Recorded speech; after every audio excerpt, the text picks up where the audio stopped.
Hello and welcome back to A Better World. This is your host, Mitchell J. Rabin, and I'm very glad you're joining us again today. Today, we're going to have another very interesting show. I have invited on Achi tsepal, Tibetan-born gentleman who lives in the United States, who has had an exceptional life. He'll be speaking to us about that life from being born in Tibet in the probably early 50s, but certainly traversing the Himalayas at the time of the Chinese invasion in 1959. And it's an extraordinary story, which you'll be hearing about shortly. Achi has since, after having come to the United States, served His Holiness the Dalai Lama, which also happened in India, as well as His Holiness the Karmapa in many different types of religious and spiritual activities, setting up a meditation center, and beyond all of that. It's a really interesting, truly blessed and auspicious story. And that's not where it ends at all. He goes on to found the Children of Tibet Foundation Trust, through which he is doing remarkable work in helping children from Tibet get to live lives that are full of education and full of their own culture, as well as having an opportunity to join the modern world and be part of our lives today with all the riches and beauty and auspiciousness so many of us in the West have had a chance to experience over the past many, many years. But best that you hear it from Achi himself. This is truly a historical story, and I'm so glad and honored to bring it to all of you, my audience around the world. So Achi, Tashi Delek, so glad to have you here. Mitchell Tashi Delek. Thank you so much, Mitchell, for this opportunity. Absolutely. It's truly my pleasure and my honor. So please, I gave a little bit of an outline of your background, and it is truly an extraordinary story. I'm actually brought to think about the story of Trungpa Rinpoche that he wrote up in his book, Born in Tibet, where as a youth, he too, like you, was forced to escape from the Chinese who were invading your precious country, the land of snow, and come to a safe haven, which the Indians thankfully offered to the Tibetans, and found refuge in Dharamsala. So, and that too is an extraordinary story, full of the richness of Tibetan culture, wisdom, and prowess, if you will. So tell our audience, if you would, about what that was like to be born in Tibet at that time and make this sojourn into India. Thank you, Mitchell.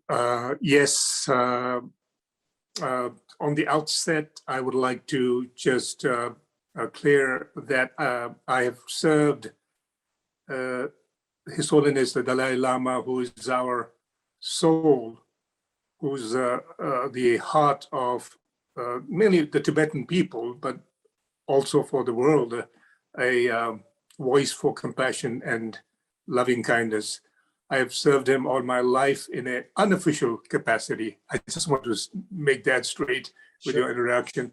I had an opportunity to serve him with Tenzing Tethong, the Dalai Lama's representative, then in the mid-'80s during his first official visit to Washington, D.C. in an official capacity. So I don't want the audience to misunderstand. Sure. But with the Karmapa, yes, the Gyalwa Karmapa, I call him the great, the natural reincarnate, Tibetan reincarnate Lama, whom, as you just mentioned, Chogyam Trungpa Rinpoche, the Karmapa was one of his main root gurus. Correct. So I served him for almost 7 years. Yes, so I just want to set that straight. But yes, 80,000 Tibetans followed His Holiness the Dalai Lama in 1959 after the uprising was suppressed, and after over 10 years of guerrilla warfare against the communist Chinese invasion, we were forced among 80,000 Tibetans who literally kind of,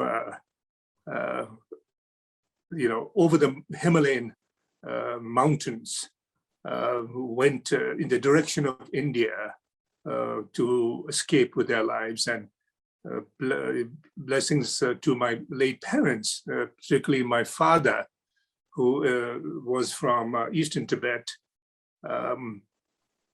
And he knew where India was. And it was after 3.5 months of amazing, 3.5 months of hiding during the daytime, going blindly by night. I'm just thinking about Kabul or something like, now when people are trying to leave Afghanistan, we talk about the big aeroplanes and everybody being evacuated, but they are, I'm sure, people that are going over the mountains in the night to Pakistan. It sounds like a simple matter, Achi, that your father knew where India was, but people have to remember that in Tibet, there weren't the same types of maps or anything about how to traverse the incredibly large mountains of the Himalayas and end up on the other side. It's, in fact, I remember, if you don't mind my referencing, Born in Tibet again, because it was a very important book in my own education. Trungpa Rinpoche, who I think was about 13 or 14 years old, but he was recognized as Trungpa in that lineage in the Kagyu. He talked about a procedure, a process, a ceremony, a ritual that was Tibetan called tagpa, if I remember. It was a prophetic practice to try to sense the direction of, in this case, India, that the group of, monks had to come together and meditate and concentrate and focus through this ritual to navigate through the Himalayas correctly. That's right. Chogyam Trungpa Rinpoche, whom I had also the privilege of working with during the Karmapa's first 2 visits to the West, really amazing mindfulness, meditation, the 8-fold noble path, the 4 noble truths, the first great Lama of Tibet in all his glory, in all his naturalness. Like he was like a baby, he was like a child coming to, when he was in the zoo, different zoos across America, Disneyland, to crazy wisdom teacher, right? Crazy wisdom. Yeah. And his unique ceremony, the Vajra Crown ceremony, where we had 2,000-3,000 people. He was the first Tibetan Lama that introduced Tibet, the Tibetan culture, the core message of the Tibetan message of Vajrayana Tibetan Buddhism. But you're absolutely right. Again, I know that you have studied with Chogyam Trungpa Rinpoche, a remarkable human being, a great teacher, because, like you just said, he had the knowledge of the practice of Tibetan Buddhism, recognized as a reincarnated, educated, philosophically. He went to Oxford, if I'm not mistaken. Yeah, and then the flip side, the other wing, which a lot of modern teachers today lack, is he had the other wing to be able to really fly. He went to Oxford.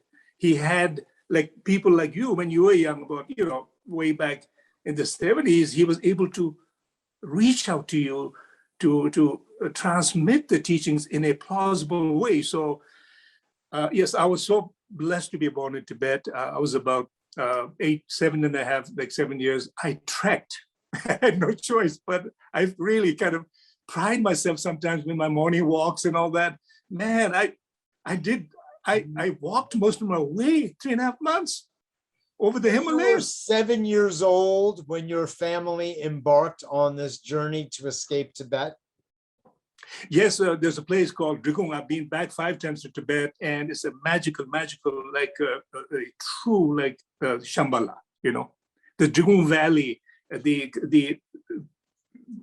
gathering of the yogis, the yoginis, the great Drikung Thil Monastery, the bio ecosystem, the rivers, the streams. I drank from those fountain heads in that, in my village, and I remember it as a child. You know, the little berries, this famous kind of berries. Donkey berries? Yeah, I'm telling you, yep, they're still there.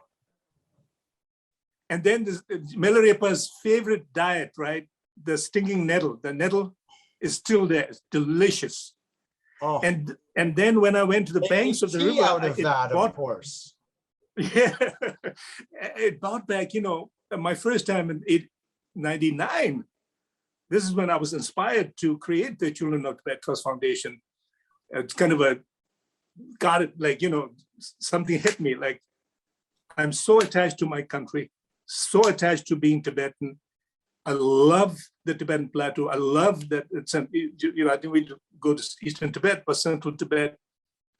What can I, as a fortunate, blessed, by then I'm, a happy Tibetan American, what can I do to make a difference, for the future? Yeah. So it's like a paradox. It's like future and now, right? So that's where the children came into being, because children are the future. Absolutely. So absolutely. But and so, you just mentioned India. We came to India, and then from India, and famous so place. Just give us a little bit of a feeling, if you would, Achi, of what it was like to be 7 years old, crossing the Himalayas at that time with your family. I mean, did you have enough food? Were you cold? What was the actual experience day by day, and how long did it take you? Yeah, it's a very good question. Many Tibetans starved to death on their journeys from different parts of Tibet. Tibet is now like 1/4 of what is China today. Huge, as you know, geography. So there are many books by different Tibetans, aristocrats to Khampa warriors, Eastern Tibetans, those Central Tibetans, But for me, we were so blessed. We had one yak. The yak husbandry is the one that truly, we discussed earlier, how the Tibetan civilization prospered and survived for thousands of years. It was the yak husbandry, right? So there's an animal called, yak. So famous yak, the yak tea. But there's an animal like a mule, a hybrid between a cow and a yak called zo. Most Westerners don't know about this. The yak is so famous, right? But the zo is like the mule they give a lot of milk. Sometimes they give even more milk than the yak. They use for plowing, transportation, like the yak. So it was a nalo, which is a bald-headed monk, I guess, yak that really, really made a difference in our escape, because it carried my baby brother. It carried our provisions, our tent. So 50 families and 4 monastic groups, we made a blind kind of dash, so-called secret escape. But by the time we were like 14 days going on a journey towards India, we were ambushed. So they were shot at, some lost their lives, everybody else got caught, the monastic groups got taken back, and my family was the only one. So we are talking about like 150 families altogether. And we were the only one who escaped. Was it the Chinese that ambushed everyone? Oh, yes. Well, it was, of course, the Chinese military. Like for my example, my parents were typical in their 30s, maybe. My mother and maybe my dad has seen, my mother, like so many Tibetans, had never even seen electricity. They had never seen an automobile, a car. Talk about landlocked, another time and space. So but your life is precious. You want to live. And when they heard that the Dalai Lama had escaped, so we made this mad dash, and it was this noble animal that took us right to the border. And I remember, even now when I see like in pictures or movies or something, like see those great mountains and range after range, valley after valley, it brings back memories as a child. It's endless, sometimes, but yeah, it was first time we got to the border. Carrying your baby brother, your mother and your father, the four of you forged through when the other 50 families or so and the monastic orders that you were at that time traveling with got through. Were you literally in the same grouping as the Dalai Lama, or were you just sort of very far behind his group? Oh, we were not even close to the Dalai Lama's group. We were maybe a month behind, whatever. We were completely independent caravan. And how long did it take, Achi, to go? It took us a total about 3.5 months. And the secret, maybe it was the Star of David, but it was a star that my dad knew that was his point, his compass, that took him to India. Yeah, because all the passes, to Sikkim, to Bhutan, to Ladakh, to Arunachal Pradesh, to Assam, every pass was blocked. The Chinese were saying to the world, well, everything's cool, no problem, the Tibetans are happy, we liberated them, whatever, but there was so much suffering and the resistance was there. And even then, CIA was involved, but that's a whole nother story to help our fight and to bring the Dalai Lama out. It was the star that my dad knew. And eventually we came down to Arunachal Pradesh, which is a similar route that the Dalai Lama took. And Mitchell, the most interesting thing, most people don't know this, but in these, pockets in the Himalayas, there were these indigenous people that were headhunters. Some of them were cannibals in the way back. They looked just like the Amazonian Indians. They were the one finally who took us to freedom. They were the ones who knew the jungle route. And I remember this so well. My dad, even then when we were suffering, we hit the wall, not the Great Wall of China, but we hit the wall of the Himalaya. And we looked up to the mountain up there, and you can see the Indian flag. I remember that. And we were told after we got over that the troops chased us right up till, it's a long story, but we don't have time today, but to the border. And it was just amazing. Like once we just crossed over to the border, I remember the Javans are the Indian troops with their like Nehru kind of hat, the trooper uniform. And I guess one of the great saving graces, Mitchell, as a child, I was like exuberant, I was always like inquisitive, right? And here we were begging these troops for bidis. Bidis is the Indian cigarette, the Indian troop, those things rolled up, look like a little mini cigar. Yes. And right, yeah, that was what was so important. Yeah, before that, Indians, we joked about it because I never forget this. They have just a loincloth. And we were told at the border, you have to give them a bribe. First of all, by the time we crossed the Brahmaputra, we were much closer to freedom. Then there was the underground network already that were helping people to escape. Very, very, what do you call it, sophisticated. And my dad spoke both the Khampa dialect and he spoke the Central Tibetan dialect. And he was able to connect with this, underground thing. And they connected us to the underground in India. Underground Tibetans in the Tibetan area. Already. I know, but we're not in India. But yeah, already over the border in India before you? No. This is before this is the crucial point. This is before we cross the border into India. This is where the critical point. They connect you to the Lobas, the native Himalayan, very little clothes on, like an Amazonian Indian. It's but so they say because those same people, those Amazon style Indians in the Himalayas that virtually no Westerner knows about, who you describe as headhunters, could either have taken your head or led you happily to freedom. And thankfully, it was the latter, not the former. Yes, you're right. They're famous. These kind of across the Himalayan and closer to Yunnan and towards Arunachal Pradesh. That whole area is the mythical land of Shambhala.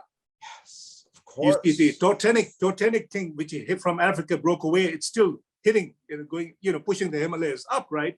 And they have this incredible valleys. And this is where you were talking earlier, which Chogyam Rinpoche and all that. Yes, they wanted to open this Shambhala door, and people truly believed in this. Where Padmasambhava, Guru Rinpoche's prophetic and the hidden treasure, of the Vajrayana. Yes. But a lot of people believed in that. They really went seriously in search of those two. Of course. Kind of what was represented valleys in the book by James Hilton, I believe is the name of Lost Horizon, the land of Shangri-La. I believe indeed that whole story was based on the teachings of, or at least the looking for the land of Shambhala, which later, of course, became a secularized form of Tibetan Buddhist practice under, again, Trungpa Rinpoche. And that is actually what was my entry into the world of Tibetan Buddhist practice. It was through Shambhala. Shambhala, if you You're right, Mitchell, you're right. And the Kala Chakra, the great Kala Chakra, right? Or that's teaching that the Dalai Lama gave. Exactly, with Kala. And so I never never forget this, because this yak was like a goat. Like a goat. The yak could go on a beam that was across the stream. It could sure-footed. So that was a magic. And what an amazing animal, right? An amazing being. Amazing. Talk about and service, then finally, right? Talk about service. We should all be like a yak. I love animal. Yeah. So please go ahead. Yeah, that's why we never really went hungry. I know we could just devote a whole chapter on just this thing, but but these details are just so precious and important to our viewers and listeners to hear about the real sort of day-to-day trials and tribulations, the struggles, and then, finally arriving in glorious India into freedom. Yes, in some ways, truly glorious, because you see everything that's to do with the mind, right? I'm preaching to the choir, Mitchell. You are an advanced student, and but the whole message of, and I believe to a large extent, the whole survival of our Tibetan race and our struggle to not be Sinanized, Hanized, to survive as a culture and as a people. I think one of the main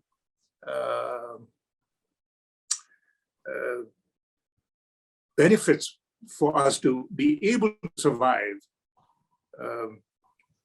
like the Jewish people, like the Jewish folks said, Jewish friends, and the story of the Jewish people and Israel is so inspiring to us, because, for thousands of years, it took them a couple of thousand years to go back to Israel. But the point is that there has to be something like the Torah or something deep spiritual. So I think the Tibetan people has a great gift to, and you're Mitchell, you are like a testimony. You are an example of what the Tibetan camp is doing, and therefore I truly believe we will survive, because the Buddha Dharma, what the Lord Buddha, and you say the wonderful land of India, and for Tibetans, because mentally, India was the promised land, Canaan, India was like Jerusalem or Bodh Gaya, because Bodh Gaya is there. So yes, mentally, but physically, I have to confess Mhm. Tibetans, it was hell for a lot of Tibetans. Thousands of Tibetans died in Musumari, Assam, because of the change of the Climate, altitude, climate. altitude, and you didn't even like the food. The food, they have to get used to a totally different food, different kind of Totally. culture in some way. Yeah, India, as you know, still even then had many challenges. And we were poverty stricken. I mean, it's like people lost everything, everything they owned. So we had aristocrats, we had Rockefeller kind of families, we had peasants, we had farmers, we had monks and nuns. And from all over the 3 provinces of Tibet come mainly to this transit camp. And people died of cholera. People died, even up till the 80s, they died of tuberculosis, typhoid. So we had those challenges, and but still, did the mind Indian over matter. government, Achi, provide some funding, shelter, food, medical types of facilities? They absolutely. Pandit Jawaharlal Nehru himself came to Musumari, the Tibetan transit camp, the first Prime Minister of India. And they did everything in their power to help us.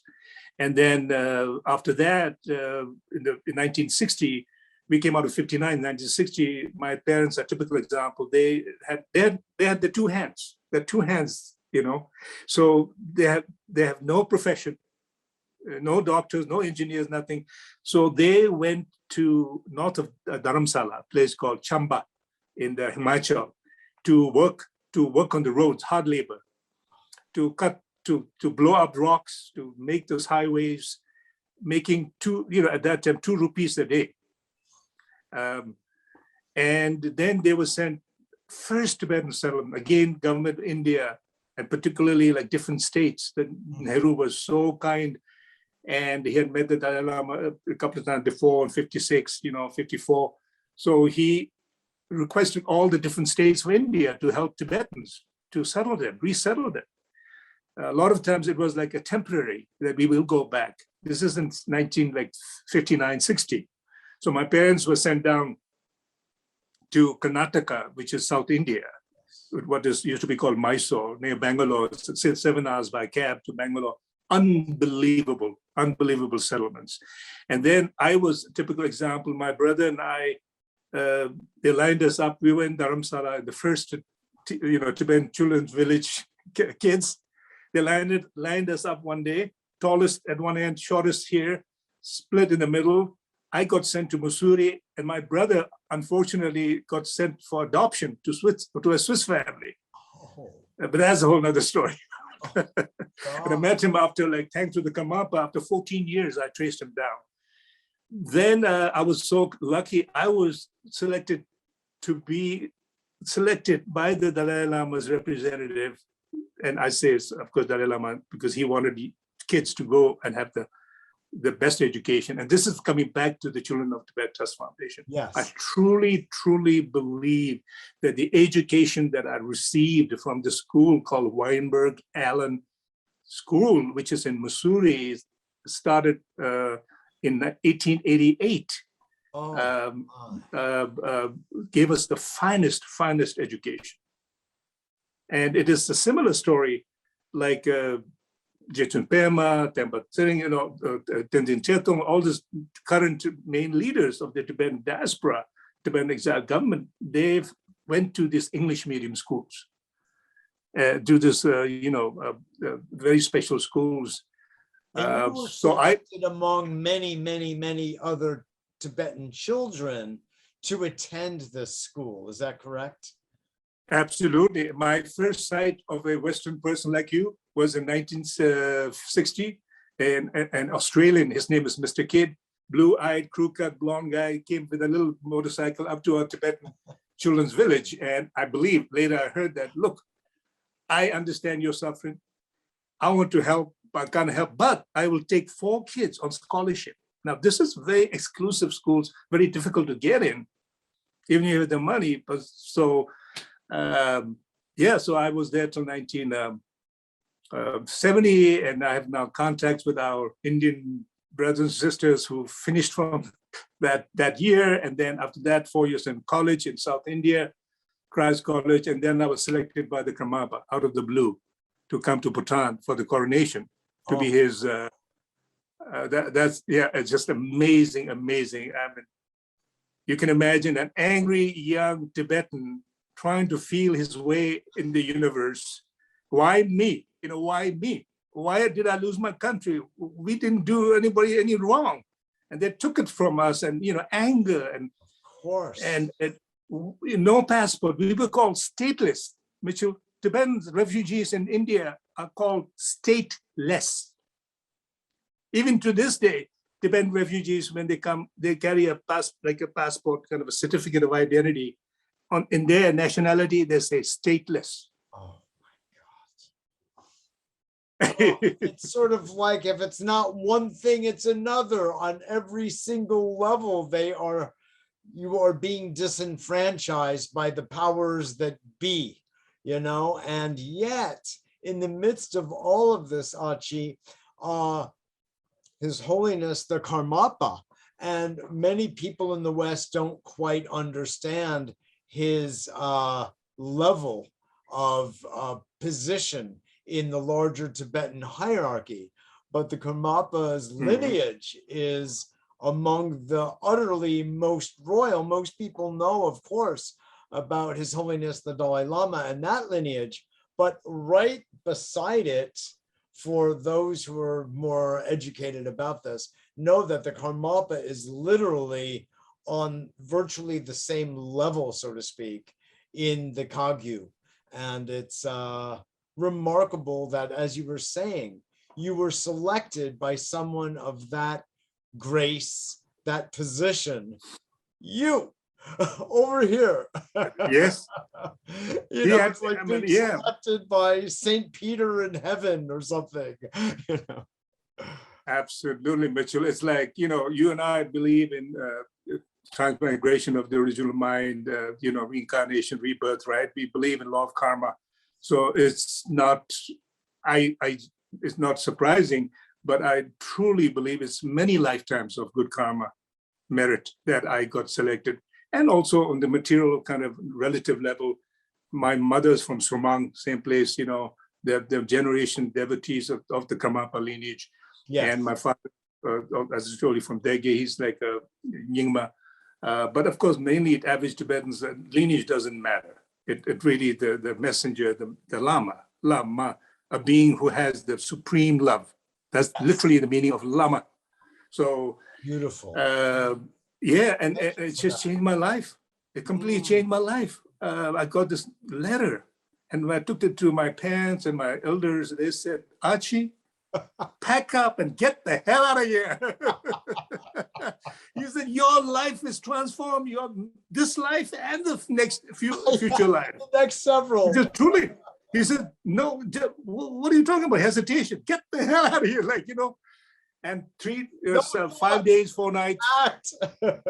5 days, 4 nights. I've never been to Sikkim, never been to Bhutan, heard of it. But going back to the thing is, yes, the Karmapa, the lineage, the Kagyu,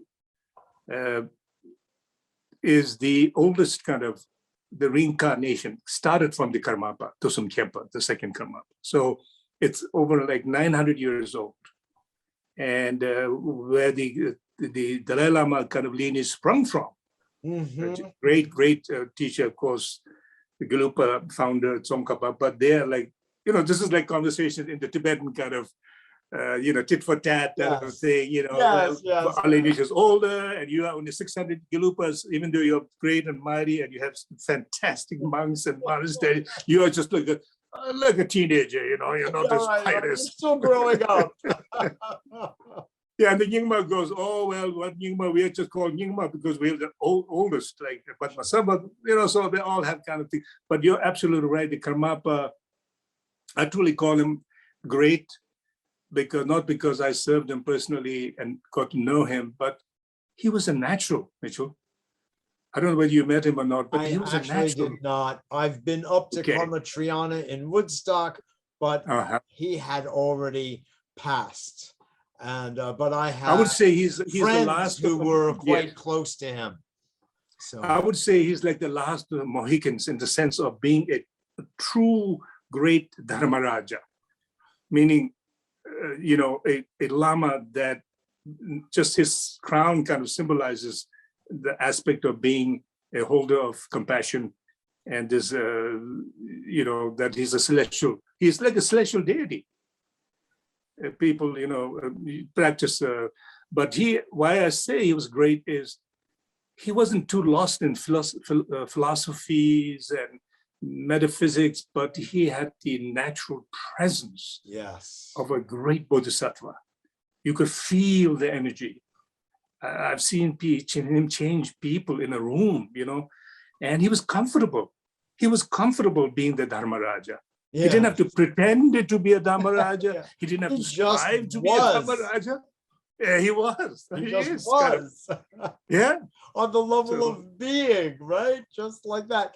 And of course, it should be said to those who might not be so deeply familiar with the Tibetan Buddhist traditions and practices that the Kagyu lineage is the practice lineage.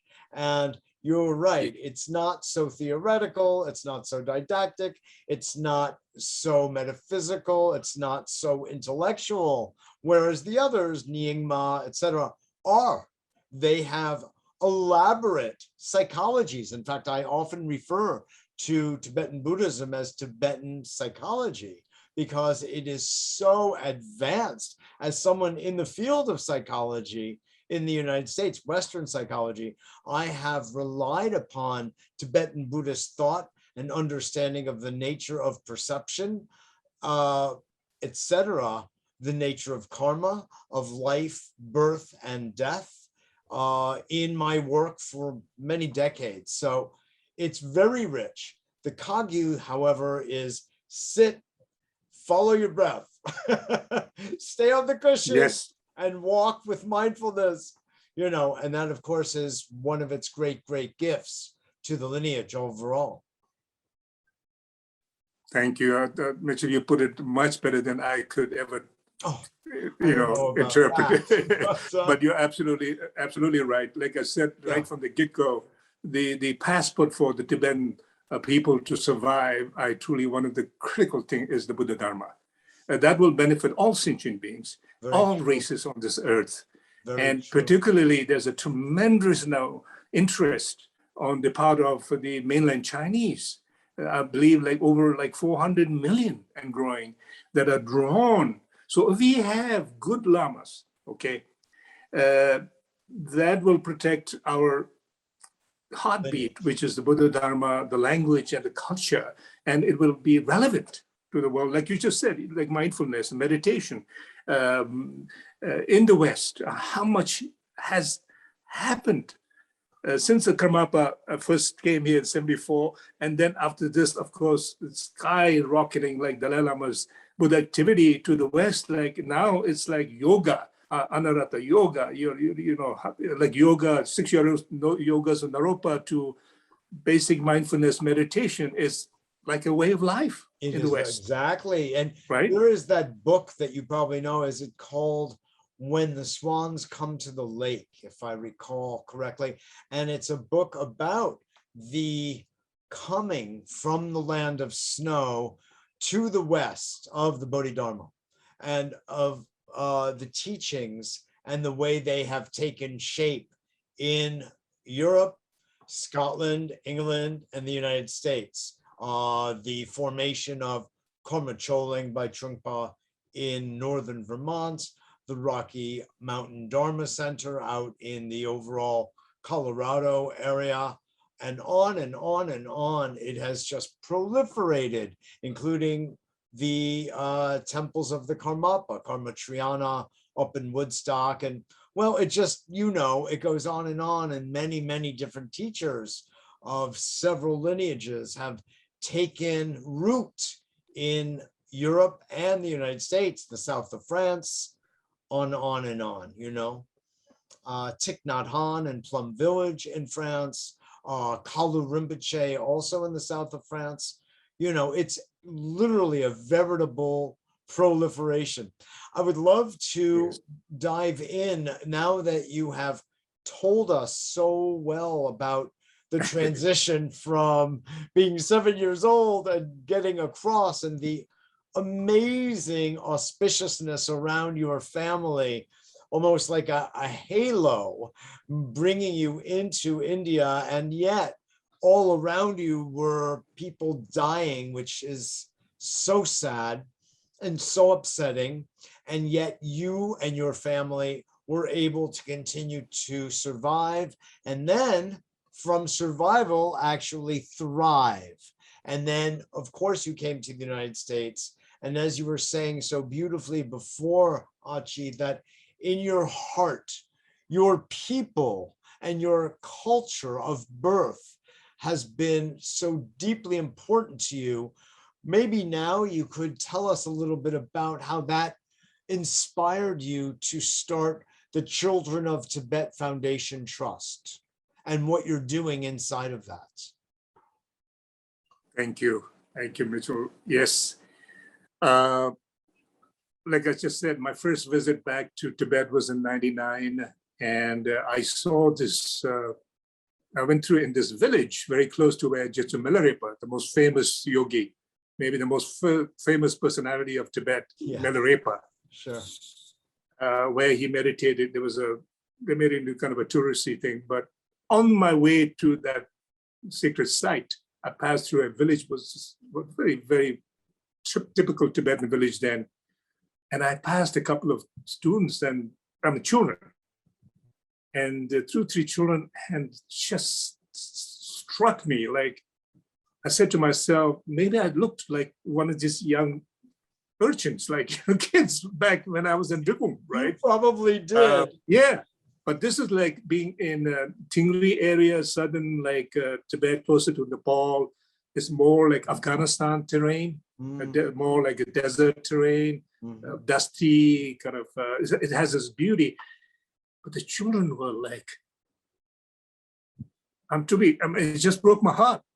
They just were, I think there were some schools that the Chinese had built and all that. You could tell when I spoke to them Tibetan or something, they looked at me like they were looking at me like, okay, this guy may be Tibetan or whatever, but it's like another planet. And I could see that. I said, we're not going to survive. You know, these kids, you can't be herding sheep and yaks forever, even if you're lucky to have one. So that's where the inspiration came, to saying that education, keeping up, adapting, like Mahatma Gandhi said, if you don't adapt, you will fail. So I realized we got to adapt. How? Is education. We have so much emphasis, in exile, diaspora, great monasteries, great universities in India, Nepal, Bhutan, especially in India, is amazing. But we need doctors, we need engineers, we need secular, first-rate secular. So that sort of was my inspiration. And then when I came to my village, I met my biological mother and my, sisters, 2 sisters, a brother. And that's a whole nother kind of journey, a story another time, but it's just an amazing thing. We'll have to have you next to again, Achi. This cannot be contained in one interview. Yeah, so over there, we went to the little elementary school that the Chinese had started, and they were sort of building it. So we had a little bit of fun, and we had, my friends, Western friends. The first time I just had one friend and two Spanish gentlemen. In 2007, I had a group that wanted to go to the school, but in first instance, the school was so poor. They had the tsampa, the traditional Tibetan food, tsampa, and they had some like holes in the wall, and kids had some lump of butter and the tsampa. No blankets, hardly any living space.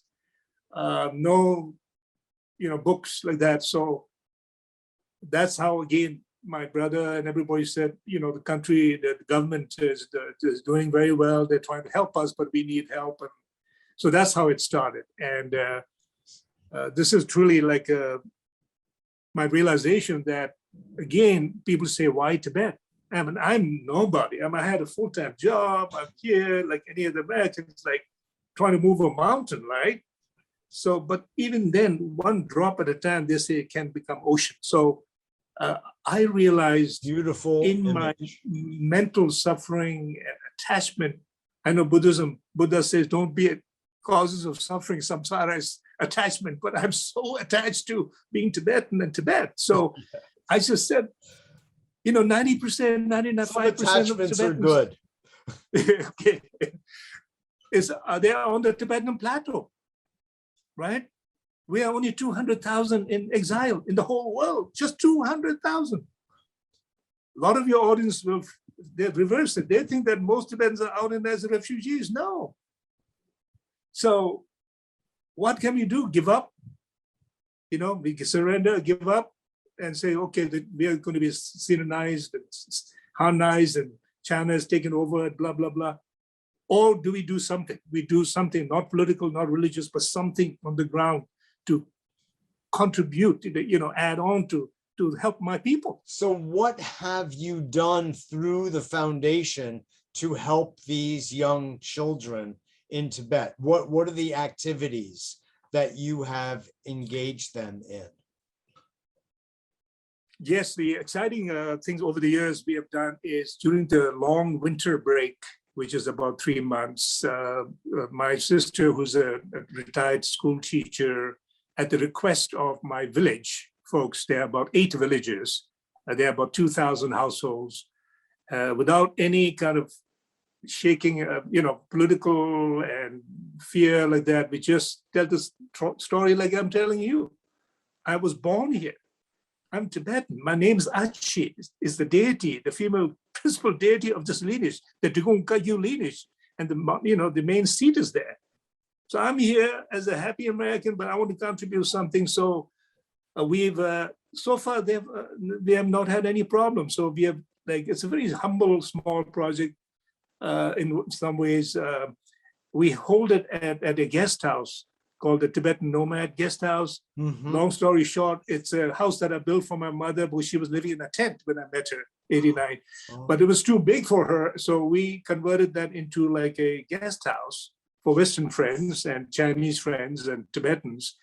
And we hold this camp for 50 kids every winter for 1 month. Intensive training, Tibetan language, Mandarin, math, for 50 kids. We get 6 teachers, pay them well. We pay them well, 3,000 yuan for 1 month. Good diet. We teach them about diet and everything. So we hired 2 cooks. So it has been very successful. Oh. Then we have planted thousands of trees.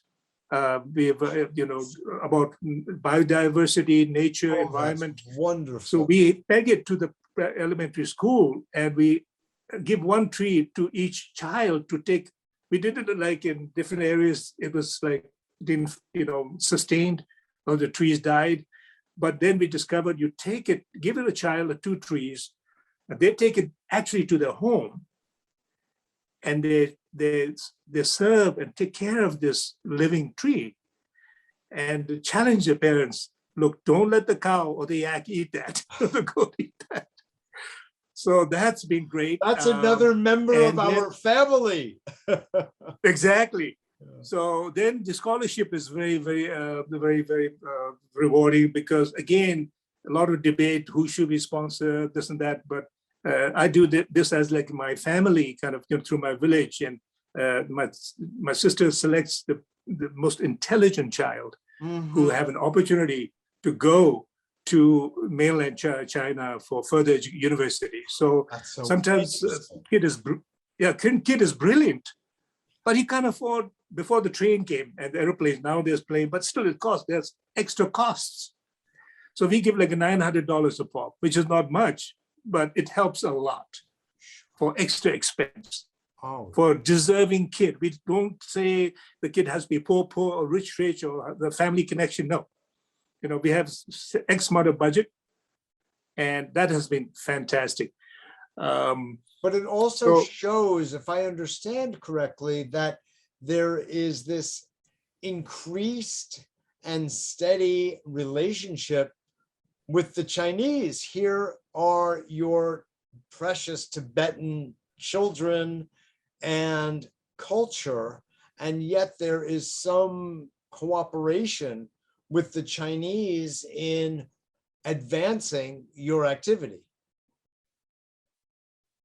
Well, here's the thing. You're right. That's a very good question, Mitchell. There are some folks, American, big supporters, says, hey, "What are you doing up in Tibet? You're working with the Chinese. You're a traitor," kind of thing. Right. That's why I brought this up. You're in the wrong direction, right? Correct. And the others, but there's like Sonam Jamyang, my friend in Sweden. He built about 108 schools there.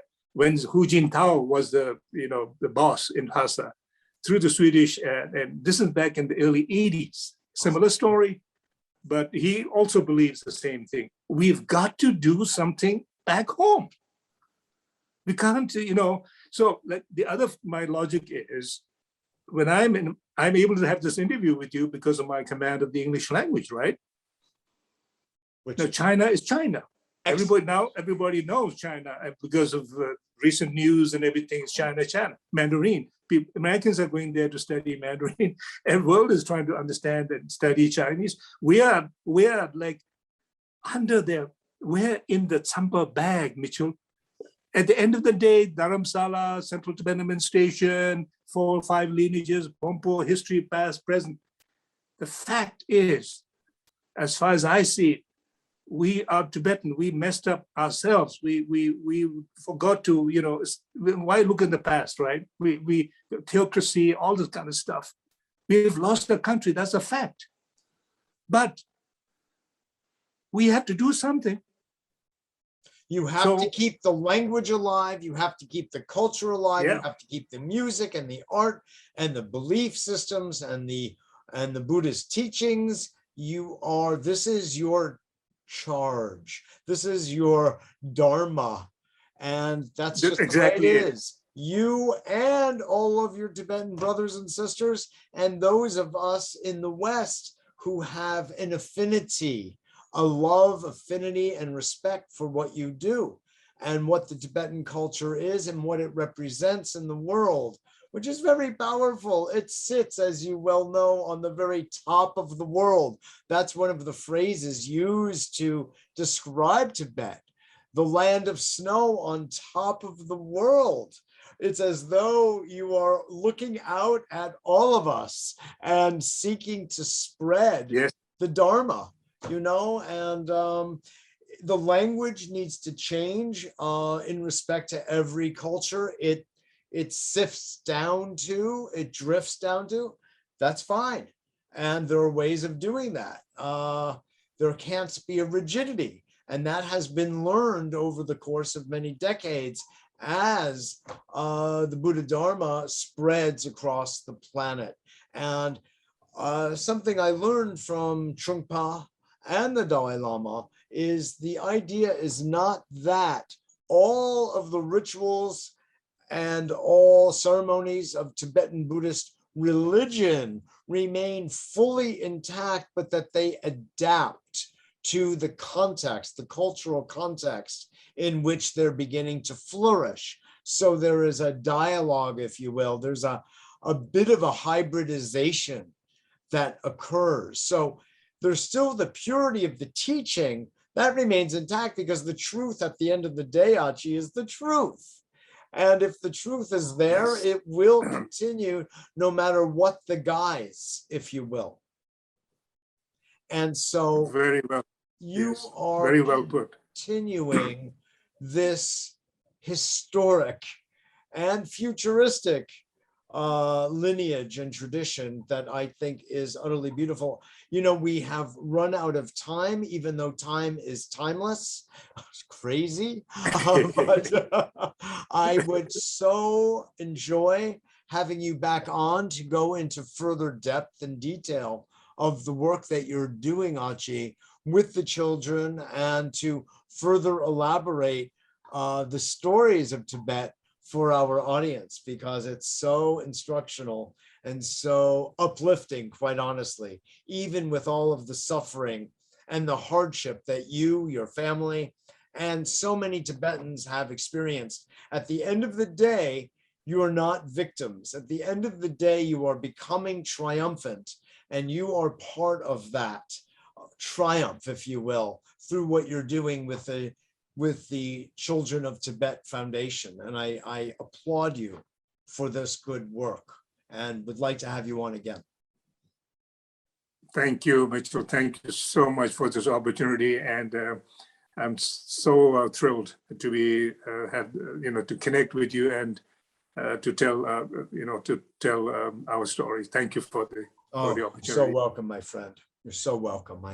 It's a true gift to our audience as well. And I also want to take a moment and thank Chris Miser, who introduced us and encouraged our doing this interview.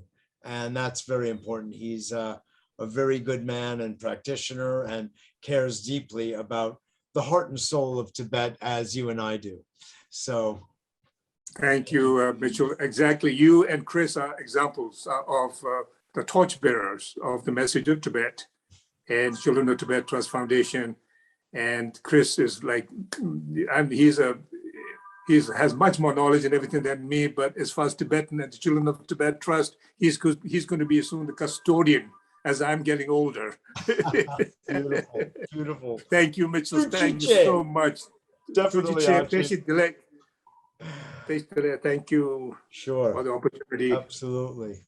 This is Mitchell J. Rabin for A Better World. I hope that you enjoyed that as much as I did. I was thrilled to hear Achi tell us of the stories of his own personal background as they morphed into an amazing evolutionary story that is instructional and beautiful for us all to hear about, and how that has then morphed into this good work of the Children of Tibet Foundation, which continues and will continue and continue. So your involvement, your participation, your donation, anything and everything, whatever way you feel you may want to participate to keep this beautiful culture alive and thriving, is truly most welcome. Thank you again for joining us today, and I look forward to seeing you all next week.